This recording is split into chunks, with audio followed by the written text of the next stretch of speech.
Balbakwa ang ulam namin ngayon. Alam mo ba kung bakit balbakwa ang tawag sa ulam na yan? Ang salitang balbakwa ay nagmula sa Spanish word na barbacoa. B-A-R-B-A-C-O-A.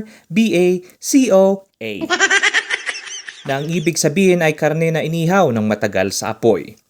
Pero sa Pilipinas, lalo na sa Visayas at Mindanao, naging lokal na bersyon ito. Isang nilagang baka na pinapalambot sa mahabang oras gamit ang buntot, litid, balat at iba pang malalambot na bahagi.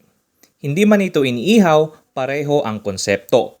Malambot na karne, mabagal na luto at pang-espesyal na okasyon. Sa paglipas ng panahon, mula sa barbacoa ng Kastila, naging balbakwa sa panlasa at wika ng mga Pilipino. Isang banyagang pangalan pero sarap tunay na atin. Pero bakit parang walang ni isa sa mga nabanggit kong parte ng karne ang nasa ulam namin? Yun ay kasi walang nabibili dyan sa talipapa. Pwede naman karne ng baboy, di ba?